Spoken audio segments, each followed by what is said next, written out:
Volante aceita a proposta do Vasco, retorno importante no Flamengo, atualização sobre Igor Jesus no Botafogo e o Marquinhos, que é destaque no Fluminense. E claro, vamos falar também das atuações do Atlético Mineiro e São Paulo na Libertadores da América. Fala galera, sejam todos bem-vindos ao canal BTB Esportes. Eu sou o Jonatas Santos, comigo está aqui meu amigo Fábio Rangel. Estamos chegando com tudo nesta sexta-feira, trazendo as últimas notícias e informações do futebol para deixar você bem informado e bem atualizado nos assuntos. Mas antes, é claro, eu peço humildemente, se você ainda não é inscrito no nosso canal, inscreva-se, é gratuito, você não paga nada.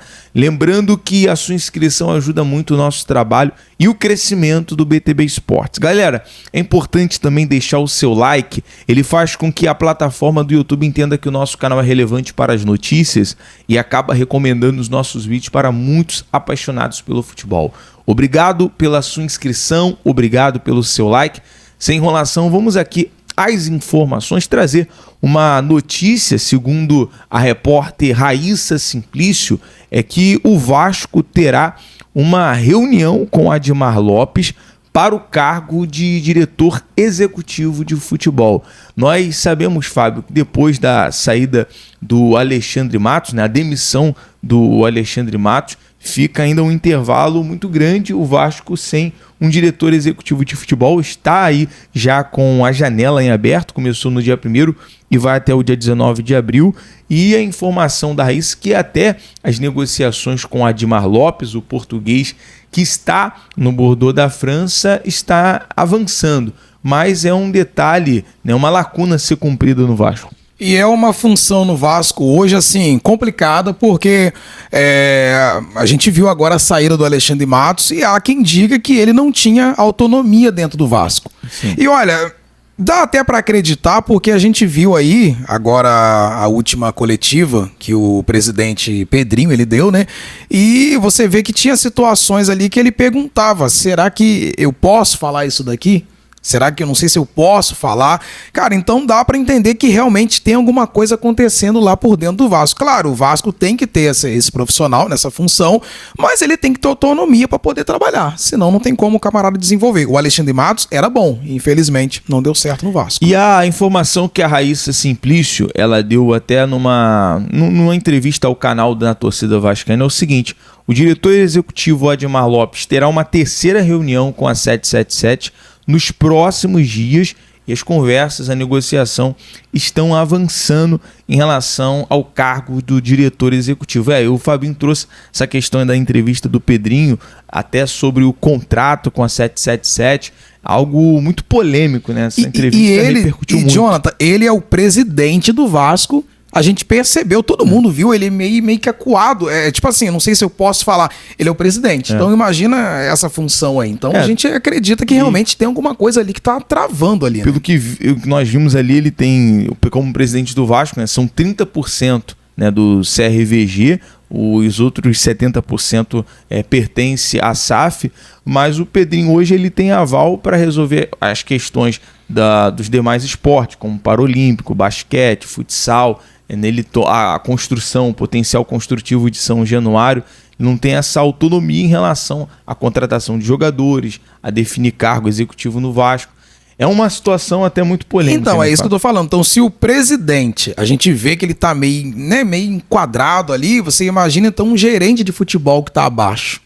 Então, realmente é uma situação bem complicada. E se tratando do futebol, em relação ao mercado da bola, a informação que nós temos, segundo o jornalista Matheus Gilbert, é o seguinte: o Kaique, o volante, né, que é um dos destaques do Campeonato Gaúcho no Juventude, ele teria aceitado a proposta do Vasco. O volante Kaique já aceitou a proposta e quer jogar no clube.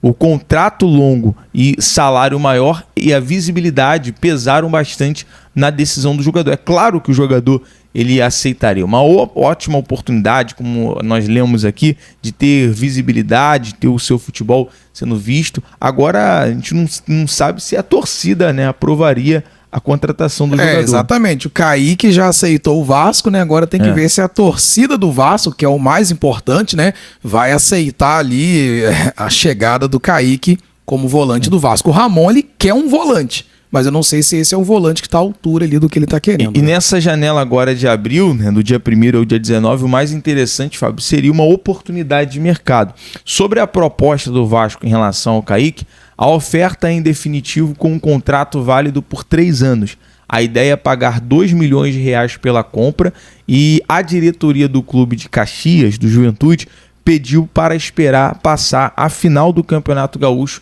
para tratar do assunto.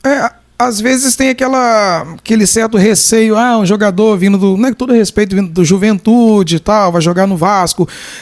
Eu tenho falado muito aí sobre os times, né, de maior investimento, ficar atento aí agora essa final do estadual, assim, porque, por exemplo, eu lembro que o Fluminense ele contratou o Lelê.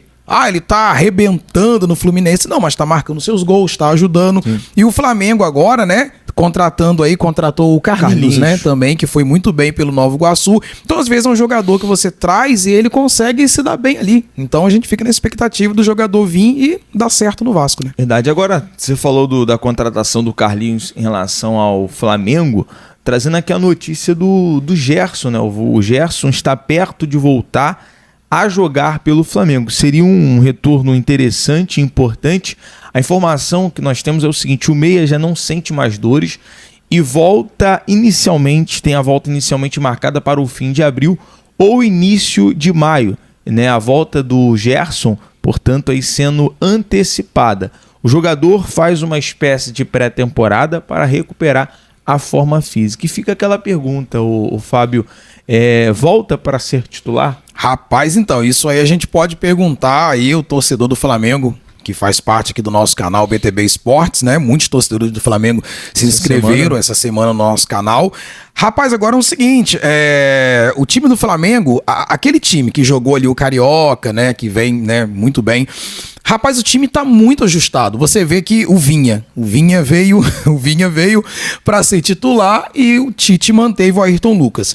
O zagueiro que veio do Bragantino, o Léo Ortiz também foi contratado, né? Ali, um ótimo jogador, aquela novela ali. Pedido do Tite. O Tite falou, muito legal, o Tite falou que não queria um zagueiro. O Tite queria o Léo Ortiz. Olha a moral. Mas ele veio e tá no banco, porque hoje você vai tirar quem? O Léo Pereira? O Carolino? Não tem como. Você vai tirar o Fabrício Bruno, que foi pra seleção, tá aí muito bem. O Gerson é um excelente jogador, não precisa ficar falando do Gerson aqui. Mas hoje, o Gerson, o que você acha? Ele vem hoje e toma a vaga do De La Cruz? Pra mim, não tomaria. O De La Cruz dá uma dinâmica muito grande ali no meio-campo do Flamengo e marca demais também. Pulgar? Rapaz, eu posso dizer que ele marca até mais do que o Gerson. E o Pulgar é o volante de marcação. Teve até aquele carrinho que ele deu na Libertadores ali, o Flamengo acabou levando gol de empate, mas é um jogador que marca demais, é o chamado carregador de piano ali. O Gerson não marca como o Pulgar marca, então, rapaz, minha opinião, mesmo o Gerson se recuperando, hoje pra mim ele é banco do Flamengo.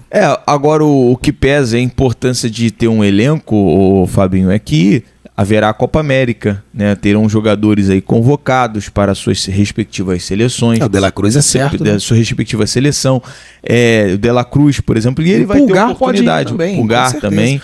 Não, nesse Flamengo, Jonathan, todo mundo vai jogar. Tem a final do Carioca agora, Campeonato Brasileiro, Copa do Brasil, Libertadores. Então todo mundo vai jogar nesse time. Agora, titular, hoje, o Gerson, pra mim, ele é banco. Não entra no lugar do Pulgar, nem do De La Cruz. Agora, você falou em relação à final do Campeonato Carioca contra o Nova Iguaçu. A informação que nós recebemos é que os ingressos estão todos vendidos. Acabou, não tem mais ingresso. E assim, com todo respeito ao Nova Iguaçu, cara, a gente tem que dar muita moral ao Nova Iguaçu, a gente tem que elogiar demais os jogadores, o treinador do Nova Iguaçu também, o Carlos Vitor, né? Pra mim aí é a revelação do campeonato, um ótimo técnico, mas é difícil a gente imaginar que o Nova Iguaçu vai aprontar uma goleada de 4-0 pra cima do Flamengo. Há até uma notícia, ô Jonathan, que o Flamengo não vai com o time titular nesse jogo agora. Vai poupar seus jogadores. Vai poupar muitos jogadores e, como eu disse, com todo respeito já era esperado, Nova Iguaçu, né? Um time alternativo do Flamengo tem condições de pelo menos um empate com o Nova Iguaçu ali. E lembrando, o Flamengo pode perder até por 2 gols de diferença. Então, o Maracanã vai estar lotado, não tem mais ingresso e praticamente, cara, é um jogo festivo, com todo respeito ao Nova Iguaçu. E agora, saindo aqui das notícias do Flamengo, vamos trazer informação também sobre o Botafogo, o Glorioso, em relação ao entrave entre Botafogo e Igor Jesus. Uma informação que saiu ontem no GE é o seguinte: o Botafogo e a staff do atacante Igor Jesus tem um entrave em relação aos pagamentos do pré-contrato assinado entre as partes no começo de fevereiro. Nós sabemos, foi até uma informação vinda na época do André Mazzucco, sobre o pré-contrato com o Igor Jesus, jogador está para chegar no Botafogo na próxima janela, e no acordo previa pagamentos de valores de comissões e luvas para março, que não foram feitos integralmente. O clube quitou parte dos valores nesta quinta-feira, mas outra parcela segue atrasada há 25 dias. O contrato firmado previa uma tolerância de 10 dias para o pagamento e já pode ser rompido unilateralmente. Por enquanto, o acordo segue valendo e o Igor Jesus, que tem vínculo com o Shabab Al-Ahly, que defende desde 2020 até o meio do ano, só chegará ao Brasil em julho, após o fim da fase de grupos da Libertadores. Portanto, até uma informação vinda do John, do John Texto, é que esse pagamento será resolvido, será solucionado de forma integral, para que tudo venha a ser resolvido e o jogador possa chegar na janela do meio do ano. É aguardado tanto o Igor Jesus como o volante Alan. Agora, galera, saindo aqui das informações do Glorioso, do Botafogo, em relação a essa atualização sobre o Igor Jesus, nós falávamos ontem sobre a estreia do Fluminense na Libertadores da América, e um dos destaques nessa estreia do Fluminense foi o atacante Marquinhos, que fez um gol, atacante de 1,75 m, mas o que destaca ele nessa partida foi o seu poder de decisão para poder ajudar o Fluminense a sair com um ponto lá de Lima. E a gente tem aqui o seguinte questionamento ao torcedor, o Fabinho. Foi até uma pergunta que eu fiz na época ao Lelê sobre essa boa dor de cabeça que hoje o Fernando Diniz tem ali no ataque do Fluminense. E as opções que o Diniz tem em relação ao setor que o Marquinhos joga, prioridade, um exemplo, o John Arias, tem o Keno, tem o Douglas Costa, e o Marquinhos ele se tornou ali no banco de reserva uma terceira opção. Juntando os quatro, ele é uma quarta opção. No banco de reserva ele é a terceira opção. Cara, mas pelo que a gente esboçou ali nesse jogo contra o Alianza Lima, ele passa a ser uma das prioridades pelo Diniz. E agora destaque fazendo gol. Muito bem, o Fluminense ali, o setor ofensivo do Fluminense, a gente falou, não sei se você falou do John Kennedy também, o Cano, né? Falou do Cano, que é o principal. No caso, o setor que o Marquinhos atua, né? Sim, o setor, mas agora o ataque no geral ali, no geral ali, o Terãs também, que joga mais assim pelo meio, mas pode jogar também pela ponta também. O Fluminense está muito bem, o elenco do Fluminense é muito bom. Um empate, né? Muita gente criticou o empate, mas, cara, só o Galo, que foi bem na estreia, o time brasileiro, só o Atlético Mineiro foi bem nesse início aí, então não complica, assim, é um grupo assim, Colo-Colo, Alianza Lima, Fluminense, Cerro Porteño. Não vou dizer também que é um grupo fácil, o Fluminense hoje é o terceiro do grupo, mas tem condições de passar. O que implica um pouco, o que eu tô pensando um pouco, e eu tenho visto torcedores do Fluminense falar, é o Diniz ele alterar um pouco o seu sistema de jogo. E não é nem tanto ali a parte ofensiva, é mais lá atrás, né? Sua dinâmica.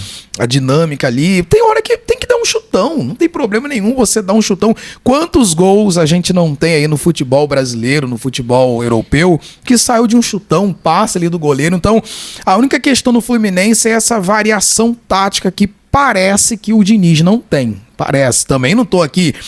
não tem como eu falei ontem, não tem como você criticar um sistema tático que conquistou uma Libertadores, que conquistou 2 campeonatos carioca, estava disputando agora o terceiro, e ganhou também uma Recopa Sul-Americana, 2 títulos internacionais. Mas o Diniz tem que ver essa questão aí, o esquema tático mais na parte defensiva. Agora, à frente ali, o Diniz tem uma dor de cabeça muito boa. O Diniz defende muito ali o seu conceito de futebol, né? Defende com unhas e dentes, mas concordo com você que é campeão, Exatamente. Eu não sou louco aqui de criticar, tá vencendo. O Fluminense nunca conquistou uma Libertadores, conquistou com esse sistema. Mas chega uma hora que as coisas têm que ser mudadas, não tem jeito. Exatamente, uma variação, uma dinâmica diferente, até para poder surpreender Exatamente, o adversário. E como o Fabinho trouxe ontem, o Atlético Mineiro estreou também na Libertadores, foi o único brasileiro que resolveu ganhar. Bem. 2 gols do Paulinho. Claro que pegou aí o time da Venezuela, Caracas, né? Venceu né? o Caracas, então teve uma certa facilidade, com um destaque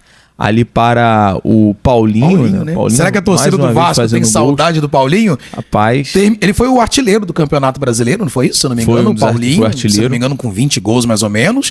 E agora começa o ano muito bem o Paulinho, muito forte o Galo, hein? E quem seguiu aí os brasileiros na estreia e não está muito bem, ô Fábio, é o São Paulo. Último do grupo, por enquanto, grupo B. E assim, até um primeiro tempo muito abaixo, de uma certa forma, eu vi a galera comentando como um primeiro tempo de um time azarado, porque perde ali os jogadores com lesão, o Rafinha saiu, o Lucas Moura, e isso acabou prejudicando mais ainda o São Paulo. Pelo que eu acompanhei, o jogo em si foi muito ruim, mas pior pro o São Paulo, que saiu em desvantagem, né? Perdeu por 2-1 para o Tajeres, né? E é o último do grupo ainda na fase de Libertadores. É o único que não pontuou no grupo B, o grupo de São Paulo. Mas, com todo respeito, o grupo de São Paulo, Tajeres, né? Barcelona de Guayaquil, Cobressal e o São Paulo. O São Paulo tem totais condições até mesmo de passar como primeiro do grupo, né? Agora é trabalhar, ajustar aí o que foi... acertar, né, o que foi de erro nessa partida, de deficiência, torcer para a recuperação desses jogadores importantes, para o São Paulo ter um destaque na Libertadores através ali do técnico Carpini. Galera, nós vamos ficando por aqui, logo mais voltamos, trazendo mais notícias e informações, tendo alguma atualização, voltando no plantão urgente. Lembrando, se não é inscrito, inscreva-se, ative o sino das notificações na opção todos. BTB Esportes em todos os lugares, tamo junto, até o próximo vídeo, valeu!